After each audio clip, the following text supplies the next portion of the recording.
Bonjour à tous, bienvenue dans cette nouvelle vidéo Mon point de vue. Aujourd'hui nous allons parler journaux, mais journaux papier. On va donc s'intéresser au sujet, à savoir est-ce que le papier est toujours un support souhaité dans le domaine des journaux. Alors on va commencer par une petite introduction. Et déjà, la disparition de Prestalis en 2020, qui était une société qui avait été créée en 1947, qui est chargée de distribuer dans les points de vente les imprimés, les journaux, donc dans tous les points de vente en France. Cette société a disparu en 2020. Cette disparition de cette société signifie-t-elle, on va dire, le glas du support papier dans les journaux dans les années à venir?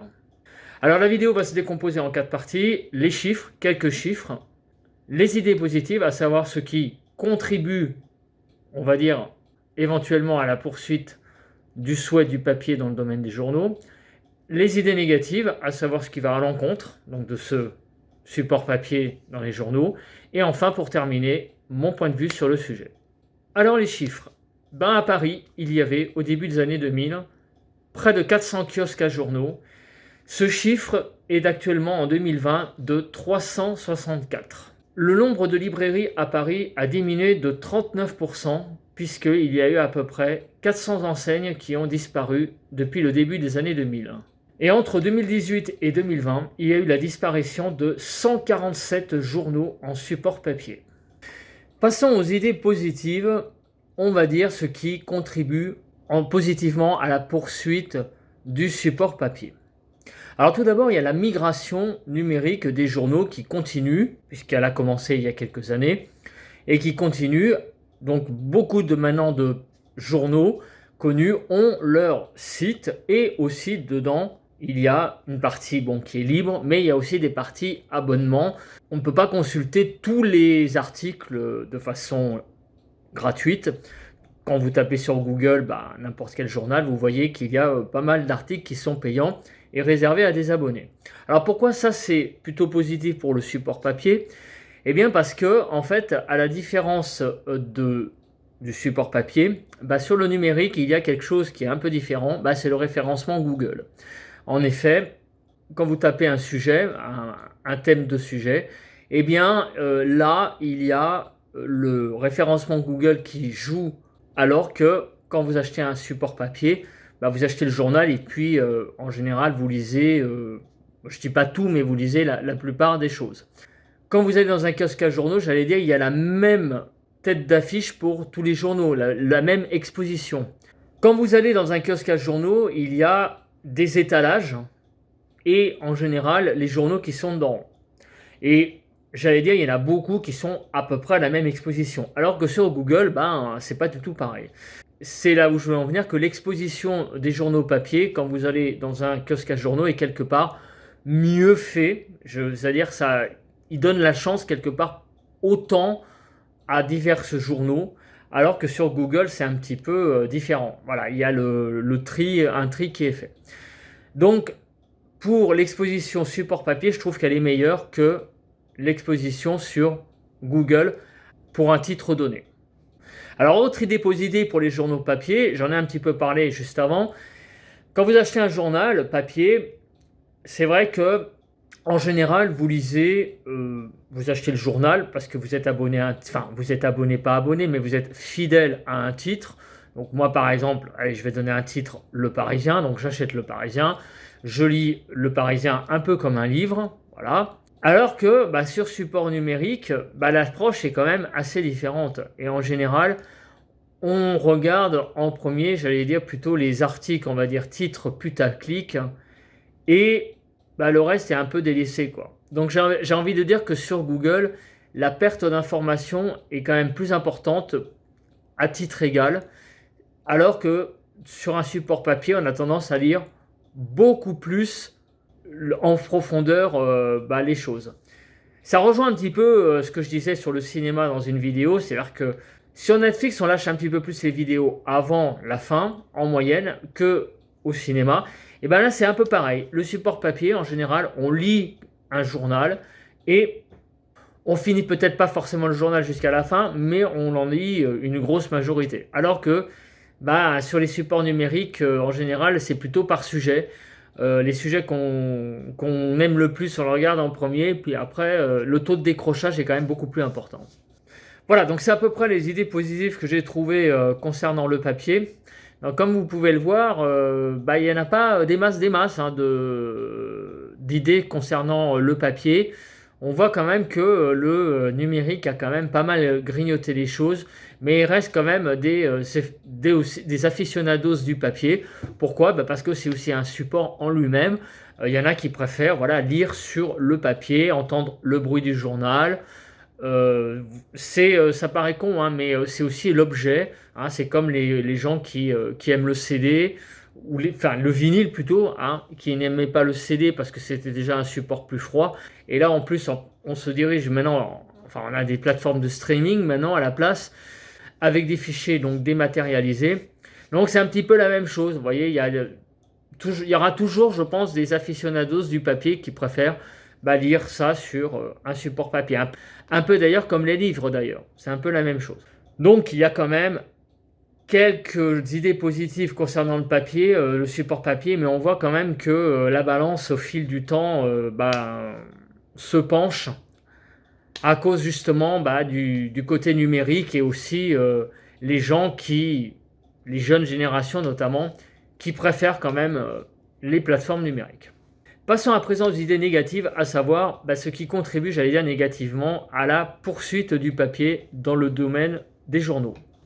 Alors, c'est ce que j'ai dit il y a quelques minutes, il y a quelques même dizaines de secondes, c'est que, en fait, c'est la jeune génération qui, quelque part, provoque cette mutation du papier vers le support numérique. Alors pourquoi? Eh bien, en fait, c'est assez simple en réalité. Il faut faire un parallèle. Dans le temps, pour écouter de la musique, il y avait quoi? Il y avait essentiellement les vinyles. Et puis après, petit à petit, eh bien, il y a les plateformes de streaming qui sont apparues. Il y a même YouTube, hein, parce que sur YouTube, il y a pas mal de chansons qui sont diffusées, notamment des vieilles chansons, mais aussi quand même des nouvelles. Et donc, en fait, on a une alternative pour la musique. Et bien pour les journaux, ça s'est passé de la même manière. Pour les journaux, au début, donc des journaux, il y a plusieurs décennies, il y avait quoi uniquement? Les supports papier. Il y avait uniquement que ça en fait, il n'y avait pas le choix. Et petit à petit, il y a d'autres alternatives qui se sont mises en place, et en particulier les sites. Les journaux eux-mêmes d'ailleurs ont créé leur site et ont développé le support numérique de leur journal directement sur Internet. Donc en fait, il y a eu un choix. Et comme il y a eu un choix qui a été proposé, et en particulier un choix numérique versus un choix papier, les jeunes générations sont quand même très geeks à la base et donc forcément se sont précipités de plus en plus vers les supports numériques. Donc quelque part, c'est le ciblage jeune qui fait qu'il y a petit à petit cette migration vers le numérique.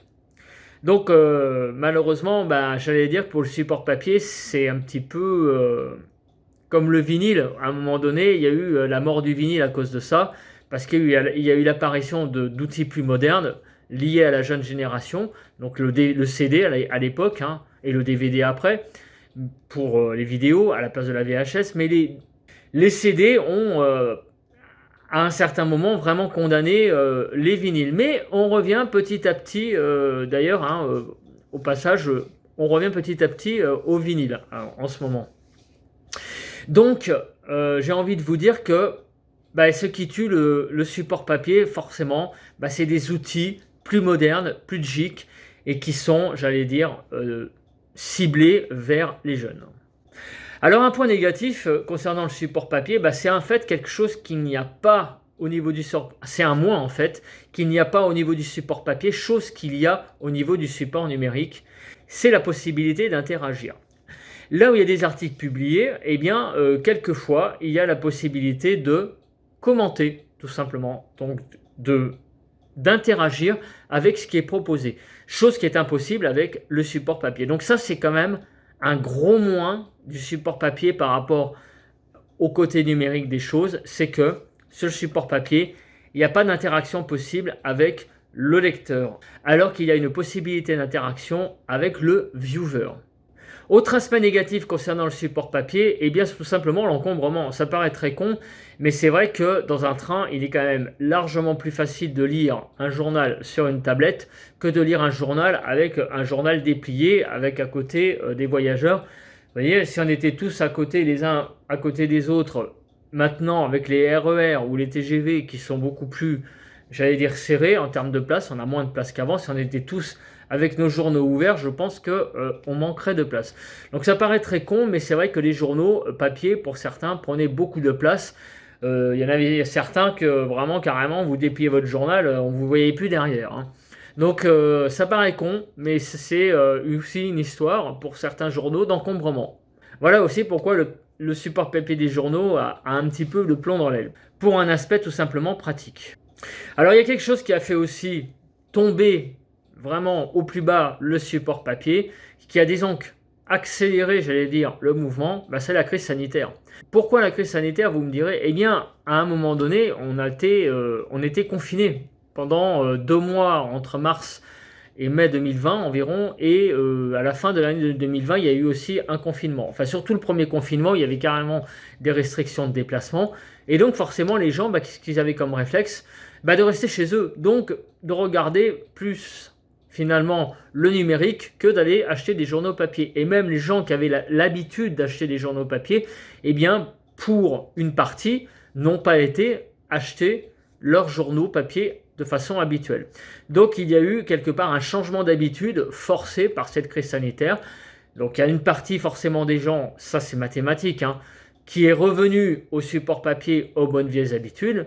Et puis il y a une certaine partie des gens qui forcément ont gardé l'habitude de regarder toujours leurs journaux numériques, de façon numérique, alors qu'avant, ils optaient pour un support papier. Donc j'allais dire que la crise sanitaire a accéléré le mouvement chez certaines personnes qui étaient pas forcément, j'allais dire, dédiées à passer au numérique tout de suite. Donc ça a été quand même un accélérateur dans la migration numérique des journaux. Passons maintenant à la dernière partie, mon point de vue concernant le sujet. Alors il va un petit peu surprendre par certains aspects. Alors clairement, quand j'étais plus jeune, habitant en région parisienne, il m'arrivait quelquefois d'acheter le Parisien. Alors je ne l'ai pas acheté très longtemps, le Parisien en support papier, je ne l'achetais pas tous les jours non plus. En général, je l'achetais quand il y avait des événements, voilà, des très gros événements, donc j'avais envie de le lire. Mais sinon, clairement, là, depuis un certain temps, donc depuis quelques années, je n'achète plus du tout de journaux papier et je regarde exclusivement les actualités sur des sites. Je regarde en général l'actualité sur Google Actualité. Voilà, essentiellement, je ne vais pas consulter les journaux papier. À un moment donné, il n'y a pas si longtemps que ça, il y avait le journal 20 minutes qui était diffusé dans le RER ou le métro parisien. Depuis un certain temps, je le vois moins d'ailleurs, mais à un moment donné, il y a 4-5 ans environ, on avait le droit à un autre 20 minutes. Oui, je le prenais et puis je le lisais.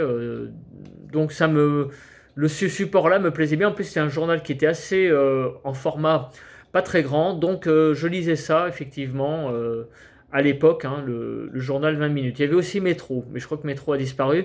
Par contre, 20 minutes, je pense que le support papier a disparu. En revanche, je crois qu'il y a toujours le support numérique qui existe toujours. Alors pour tout vous avouer, mon point de vue sur le sujet, je ne suis pas un si grand nostalgique du support papier. Pourquoi? Parce qu'en fait, clairement, je trouvais que le support papier n'était pas très pratique. Alors encore chez soi, j'ai envie de vous dire, ça va. Mais c'est vrai que quand on était dans les transports, par exemple, se trimballer ce grand journal dans les transports, le déplier, c'était pas si pratique que ça. En plus, il y a un aspect aussi qu'on n'y pense pas, c'était pas des journaux toujours, j'allais dire par moment, il y avait quand même, au niveau de l'impression, ça laissait à désirer.